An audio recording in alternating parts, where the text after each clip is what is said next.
and his wife had been so inhuman to him, as though they were not blood relatives. And now, for no just reason, his uncle had thrown him out of his house. Sounds of footsteps truncated his trails of thought.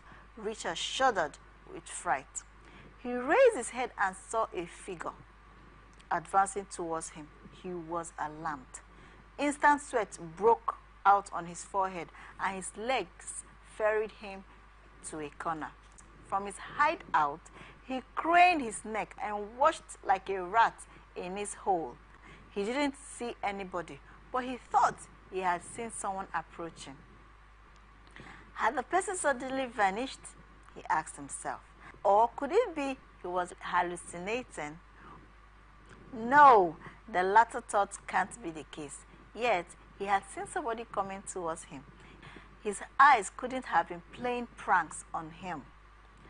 A rat scurried past his feet. He cowered. His heart skipped a beat. His eyes became as sharp as the sun and were vigilant to catch any upcoming move. When he waited for what seemed like ages and didn't see anyone, he came out of his hideout. His chest was still heaving like drums of war. As he had begun to walk along the road, the fear of the unknown enveloped him. Soon, a flash of lightning came upon the sky and for once illuminated the night. No sooner had the lightning occurred than a loud thunderclap arrested the tranquility of the night. Again, a wild wind began to blow. Richard knew what all these signs were foretelling. It was about to rain. But silently he prayed that the rain should not drop. Where could he seek refuge? Where there was no place or roof where he could hide from the rain. For the umpteenth time, he wished that the rain would not fall. To his dismay, the rain suddenly started falling. And it came so heavily that he had to run just to seek a place to hide. Richard felt his prayers wasn't answered. A sad grimace was manifest on his face. Why has the rain refused to cooperate with him? He was further dejected as he thought that even the elements of the earth rejected him. Luckily for him, he sighted an uncompleted building up ahead of him. He heaved a sigh as he felt a burden had just been lifted from his shoulders. Quickly, he raced to the building like a mad cat in a wild chase for his prey. He scuffed his legs into the building. At first, he was frightened. There might be danger in that building. But where else could he go? Was it not better to seek shelter inside the building than to be drenched by the rain? He gave ear to the recent thought and proceeded into the building. The building was a 2-bedroom apartment. At first, he wanted to have a rest in the parlor. He waved off the thought and almost immediately he went into one of the rooms. In one of the rooms, he found a broken cupboard. A sheet of old carpet was lying beside it. Richard felt relieved. At last, the room seemed safe. Peradventure, anybody enters into the building, he could easily sight the person from where he was. He dropped the bulletin bag close to him as he laid on the old carpet to have rest. The sound of the rain beating against the aluminum roofing sheet was the only audible sound in the building. He began to think of the event that had ushered him into his present predicament. The thought of how he had lost his parents to the cold hand of death began to reappear in his delicate mind. Tears had begun to well up in his eyes, but unfortunately, just as he was about to close his eyes to sleep, he heard a sound. Richard was jolted from sleep by the footsteps in the building. He was alarmed. By now, the rain had stopped. He rose to his feet. His legs were prepared to take him on a flight to safety, perhaps on impulse. He spotted a round, tiny hole on one of the walls that demarcated the parlor from the room. He peeped through the hole. About 6 men with masked faces were inside the parlor. The men were all clad in black. Fear enveloped him. His eyes veered from man to man. Soon, the men began to remove their masks, but since it was too dark, Richard couldn't see any of the faces. "Run, Richard, run." That was what he could hear in his head. But as if being controlled by an unknown force, he decided to watch, oblivious of any danger. The men were now speaking in muffled. Suddenly, one of the men beamed his torch and pointed to the floor. The other two men quickly stooped down as if they were bowing to him. Richard watched on. Momentarily, the sound of the metal enveloped the building as the men who had stooped down began to pull a large rectangular metal from the floor. When they had finally succeeded in pulling away the metal, a round, deep hole was revealed. "Fast, be fast," the man holding the torch commanded in a rasped voice. It was conspicuous that he was the leader of the gang. Quickly, the men hauled the 3 bags into the hole and again pulled the rectangular metal cover over it. "Good, good, well done," the leader commended. He switched off the torch. Again, like a master giving out instructions to his servants, he muttered, "Let's meet at Palm Royal Bar by 10 a.m. tomorrow." With that, the men evacuated the building, leaving the leader behind, who began to look around the building as if he was searching for something. Richard's chest began to beat fast. He seemed to be too dazed to run away. Soon the leader stopped in his track, exhumed a phone from his pocket, and dialed a number. The phone was placed on loudspeaker as the caller tone wafted into Richard's ear. "Hello," a rough masculine voice said from the other end when the call was picked. "Hello, sir. The deal has been done. It was successful," the leader announced gleefully and ended the call. No sooner had he ended the call than he began to walk away from the building. Richard watched him leave.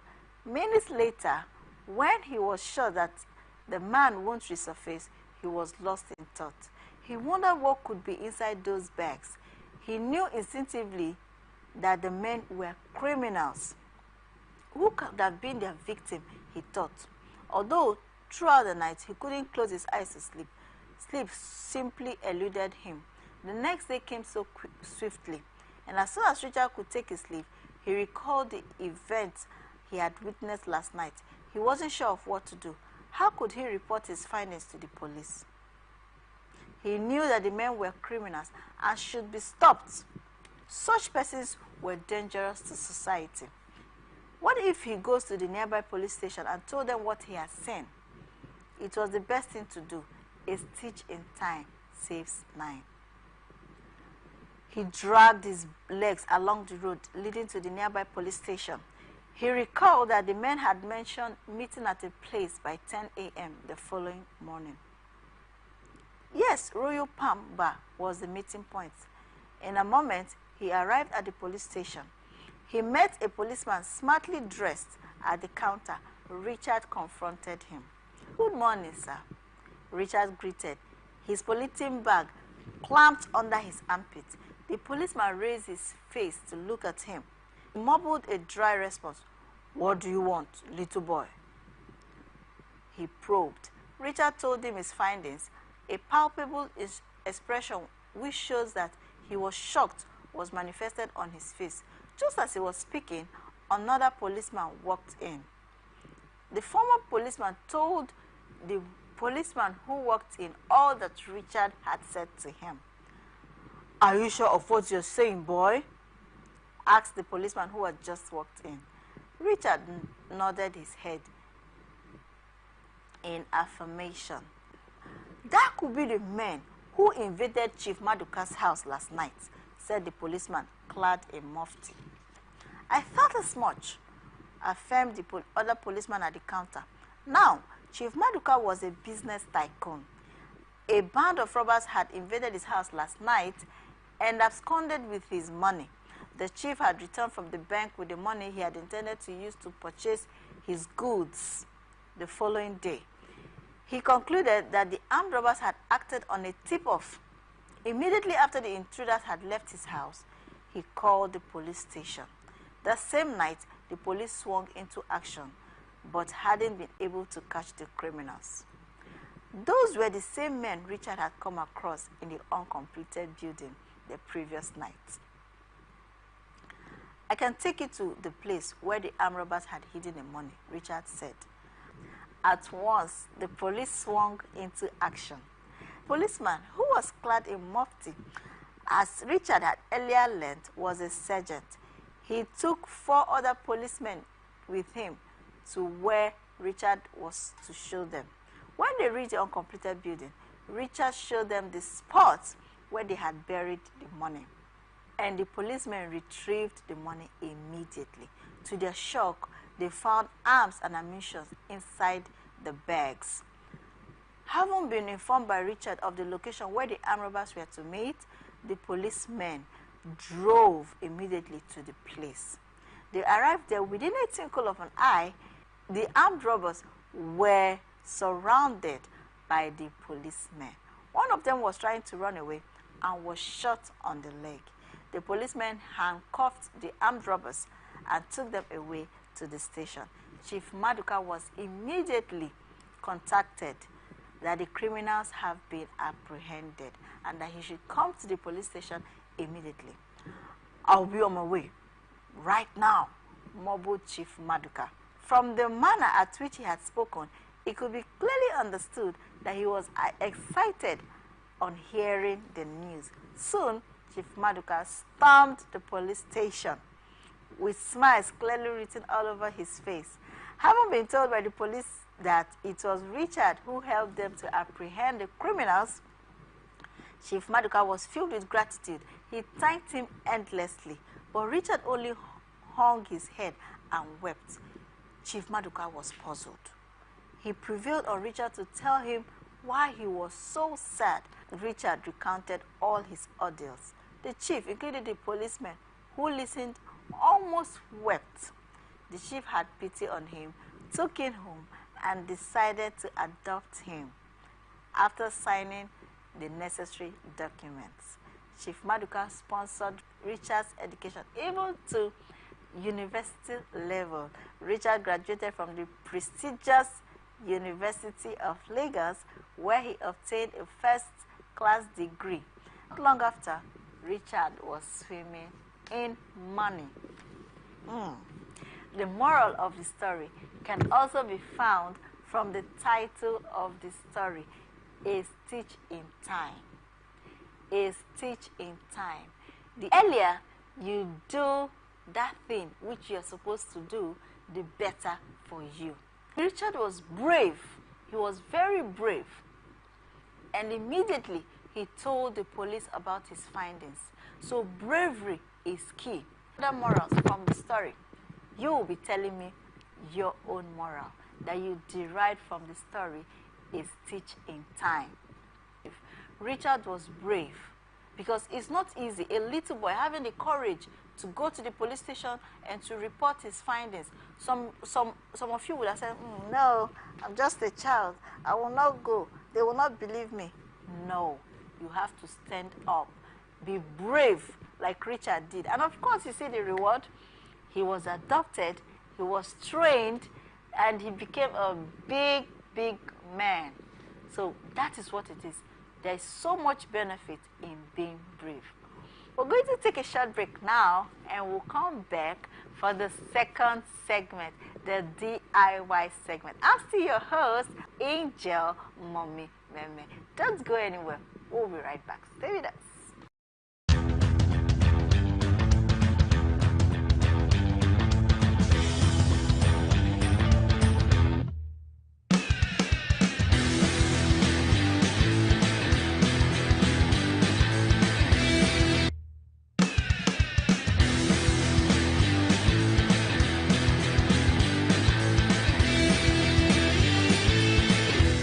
Welcome back from the break. It's still Teens Time out on Atlantic Television Network, ATN.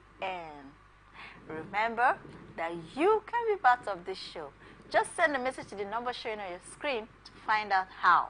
Or join the conversation beyond here by following us on all our social media handles shown on your screen.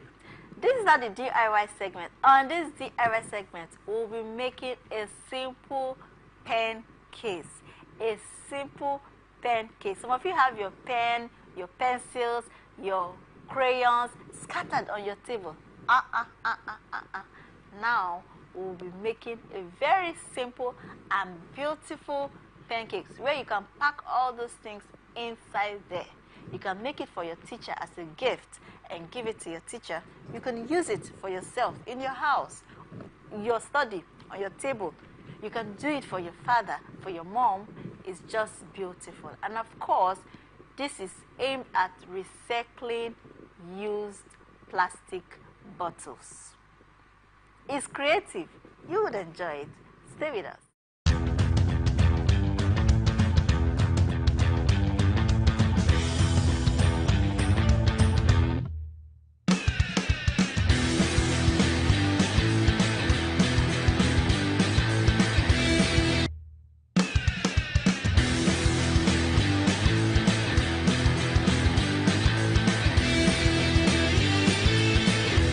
Also known as fine wine. Today she'll be teaching us how to make this beautiful pen pack. What you need for this DIY are a plastic bottle, a set of color, any color of your choice, and a knife, of course, to cut the bottle open. So the first thing we'll be doing is to cut the bottle.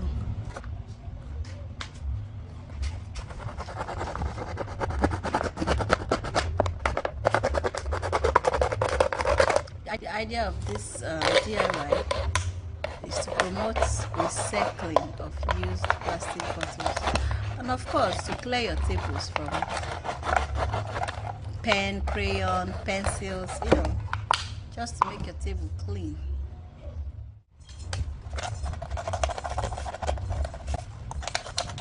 The smooth edge. The next thing is to choose any color.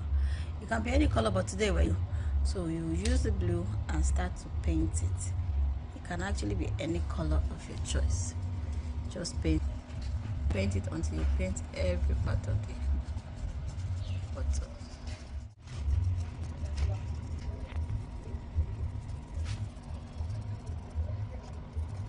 This is very simple. The idea of this is just to promote creativity. Of course, you can cut the plastic bottle and put your pen and everything inside, but it won't be beautiful.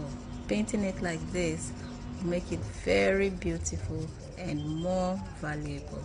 So now we're almost done. The next thing to do, we'll leave it to dry before using another form of decoration.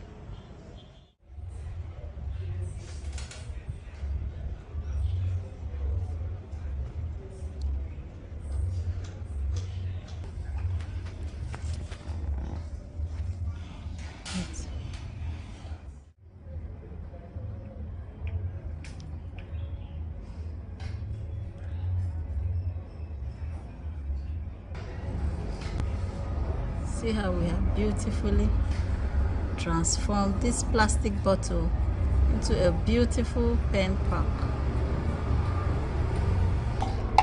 This is now our new pen pack. See how beautiful it is. You can actually have this design or this design. And you see, they are all beautiful, creatively done. It is now a beautiful pen pack. So this is something you can try. Just make yours beautiful.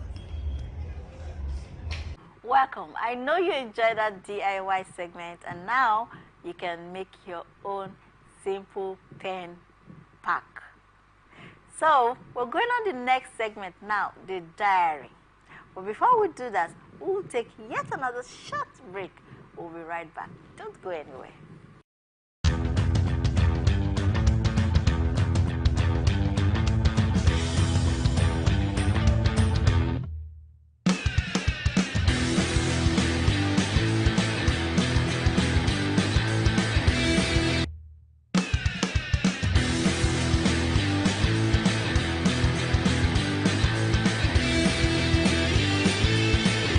Welcome back from the break. This is the diary. We'll be going to Jos Plateau State, where we'll be seeing the wildlife park in Jos Plateau State. Come with us and enjoy our tour. Nestled along the Jos Miago Road, just a short 5 kilometers drive from the vibrant, in the heart of north-central Nigeria, lies the enchanting wildlife park Jos. Embraced by the cool embrace of its surrounding, Wildlife Park Jos stands as a testament to the region's unique climate. Despite the Nigerians' reputation for warmth, this park offers a refreshing change, urging visitors to bundle up in a thick clothing to ward off the chilly air that sweeps through its verdant landscapes. Guiding eager explorers through this haven of biodiversity is a team of knowledgeable tour guides, well versed in the park's history and the secrets it holds within its boundaries. With every step, these guides unravel the mysteries of the park, sharing tales of its inhabitants and the delicate balance of life that thrives within its confines. For students seeking to expand their horizons and delve into the wonders of nature, Wildlife Park Jos offers the perfect setting for educational excursions. Here, amidst the towering trees and meandering streams, students have the opportunity to learn about the intricate ecosystem that sustains life and the importance of conservation in preserving our planet's biodiversity. Steeped in history, Wildlife Park Jos traces its origin back to 1972, when it was established by the then governor, Joseph Gomwalk. As visitors wander through the park's winding trails, they are treated to glimpses of diverse arrays of species, from graceful antelopes grazing in open meadows to majestic elephants lumbering through the dense foliage, birds and several animals, including aquatic life. Bird songs fill the air, adding a symphony of sounds to the tranquil surroundings. In addition to its natural beauty, Wildlife Park Jos also offers modern amenities to ensure a comfortable and enjoyable visit for all. Picnic areas invite visitors to relax and savor the tranquility of their surroundings, while interpretive centers provide insights into the park's conservation efforts and the importance of preserving Nigeria's natural heritage. Whether seeking adventure, education, or simply a moment of peace amidst nature's embrace, Wildlife Park Jos offers an experience like no other. Here, amidst the beauty of Nigeria's countryside, visitors are invited to reconnect with nature and feel the healing wonder of the sights and sounds of nature. That's Wildlife Park Jos. I hope you enjoyed that tour, and I bet you should make a trip to Wildlife Park Jos. That's the size of our package today. I don't want to leave, but I have to go. Now, for those of you watching us at home, we have our home assignment for you. Besides the moral of the story, which I told you, which has to do with bravery, can you tell me another moral you derived from the story? Send your answers to the number showing on your screen. Please remember to include your name and where you are watching us from. Guess what? You might just be a guest on our show. You can be part of this show. Just send a message to the number showing on your screen to find out how. Join the conversation beyond here by following us on all our social media handles showing on your screen. It is always a pleasure to bring to you Teens Time Out. Thank you so much for staying with us. Until next episode, I remain Angel Mommy Meme, your host for Teens Time Out. Bye.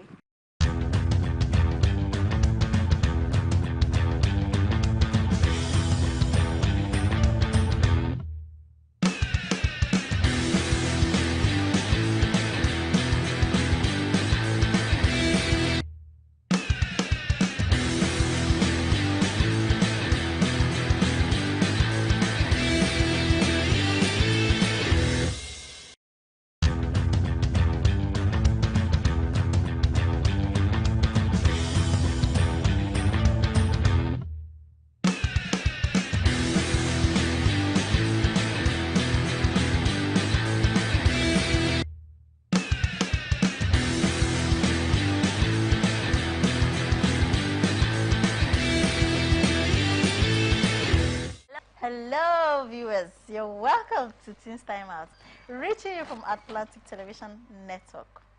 Now, and we go straight to the first segment of storytelling. Remember that you can be part of this show. Just send a message to the number showing on your screen to find out how. To continue the conversation beyond here, follow us on all our social media handles showing on your screen. This is the break now. I'll be right back with the storytelling after now.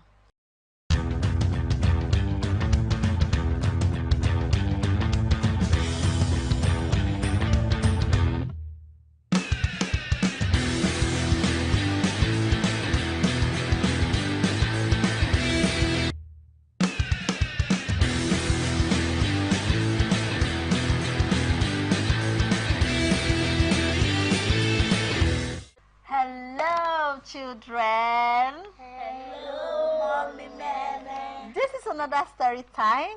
Yay! Good. I know you were excited about storytelling. I'm going to tell you a beautiful and interesting, wonderful, special story. The title of my story is Don't Say No. Say it. Don't say no. But we have a song to that story. The song is like this. Don't say no when Mama calls. Just say yes. Mama, I will go. Don't say no when Mama calls. For my mama's call is love. Can you sing it now? Don't say no Good. when Mama calls. Good. Just say yes. Love is love. Don't say no. Don't say no when Mama calls. Yes. Don't say yes. Mama, I will go. Don't say no when Mama calls. For my mama's call is love. Very good. Now, children, that's the title of a story, Don't Say No. And this is the song to go with the story. Now, there was a boy. A boy of about 10 years old. His name was Kofi. That boy, he had a younger brother. His younger brother was about 3 years old, a small boy. But Kofi, he would always say no to his mother. Kofi's mom would call him, Kofi, Kofi. Yes, Mama. Kofi, come and stay with your little brother. He said, no. He will go to the village, go to the forest. He would just be wandering around, running around. He would not say yes to his mom's call. But Kofi's mother would pray for him.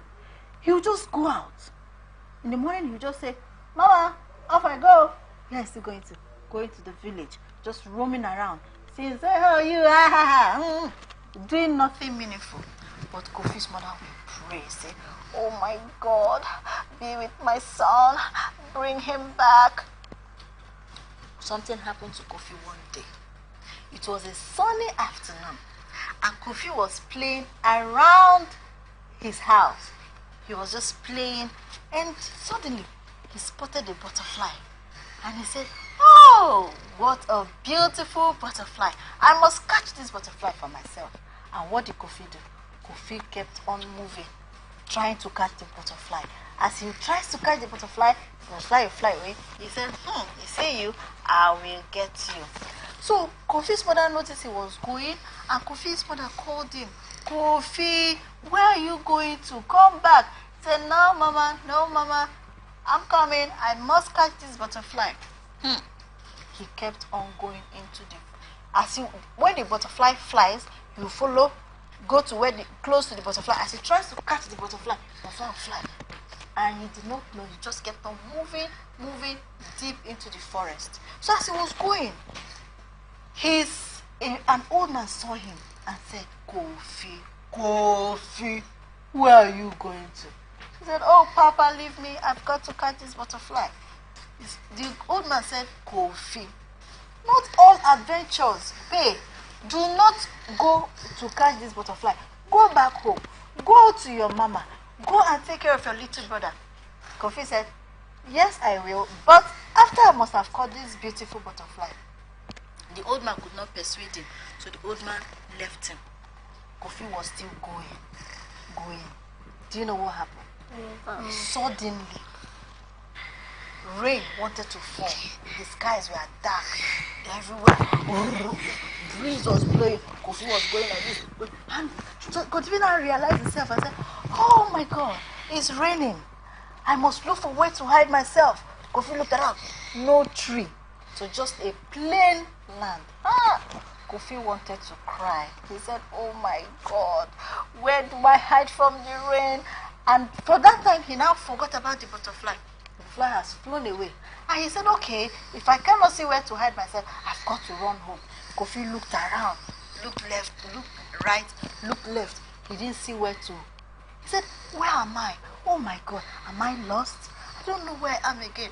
He now sat. Then the rain started to fall. He was cold. He was shivering. He now remembered his mother's song. He now sat there and was singing. Don't say no when Mama calls. Just say yes. Mama, I will go. Don't say no when Mama calls. For my Mama's call means love. And I said, child, I wish I'm in my house now. Being in the warmth in my bed, not outside here in this rain. He started to pray. He said, oh God, forgive me for saying no to Mama. Why are you here in the first place?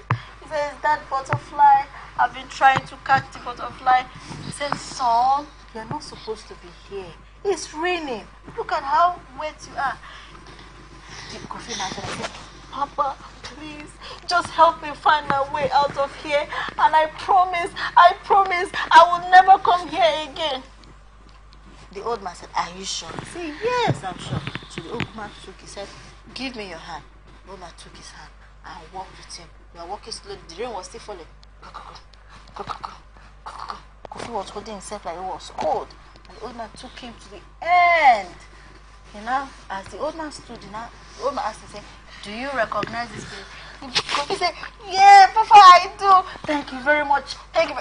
Sing it very excitedly. Smile and sing it. Now, 1, 2, 3, go. Don't say no. Smile. When Mama calls, just say yes. Mama, I will go. Don't say no. When Mama calls, for my Mama's call me love. Very good. So, children, what did you learn from my story? Must not say no. I learned that. Sorry, one after you said so. Must not say no to your mom. About not saying no to your mom. Beautiful. Good. When your mom calls you, don't say no. Oh, you're such a wonderful child. Correct. If your mom calls you, don't be running. If your mom calls you, don't be running from your mom. Good. Don't be stubborn. Don't be stubborn. Beautiful. Do not be disobedient. Do not be disobedient. Okay, that's it. You have all learned very well. That's the end of our story. We'll meet again for another exciting story. Thank you very much, children, and bye for now.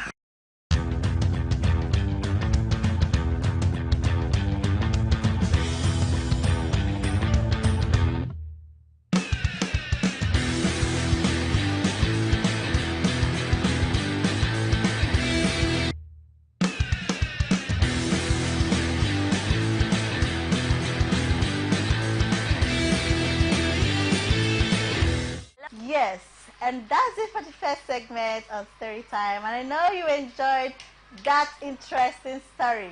We're going to the second segment now. This segment is brought to you in collaboration with Peace Expression Arts Foundation.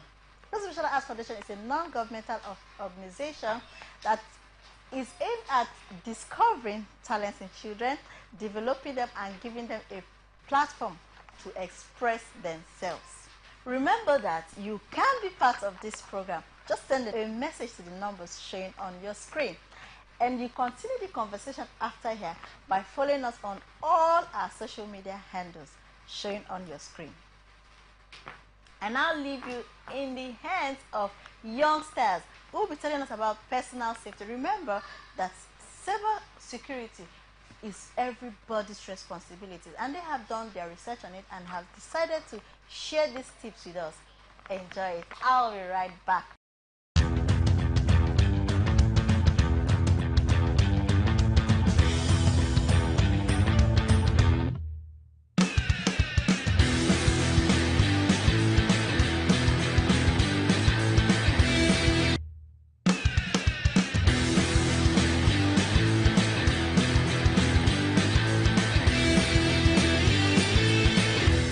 Hello everyone, I'm Rejoice, also known as Twinkle.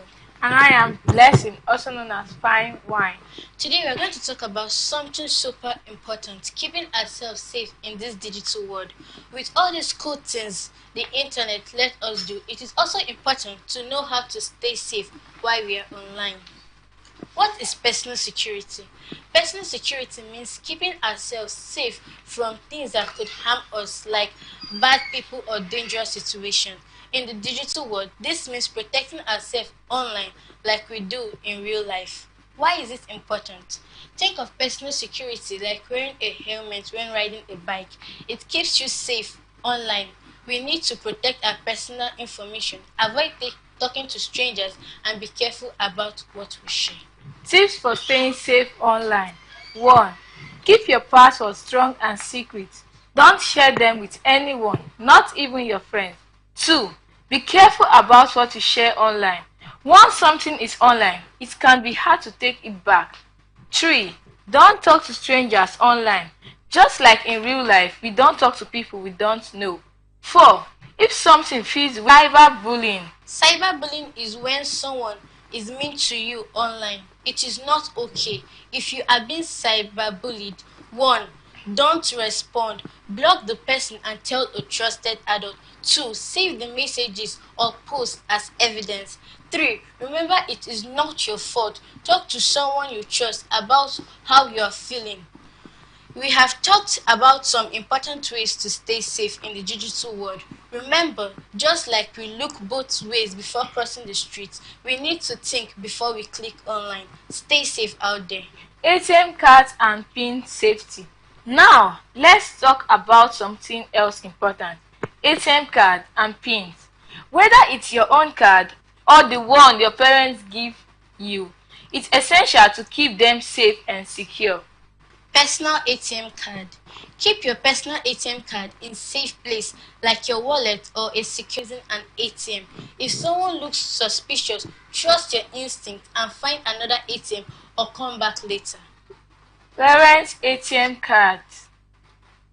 1. If your parents give you their ATM card to use, treat it with extra care.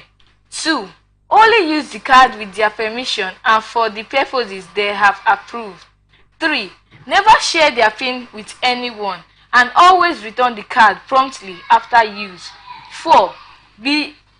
If you are unsure about anything, ask your parents for guidance. They can help you understand how to use the card safely and responsibly. Reporting stolen cards.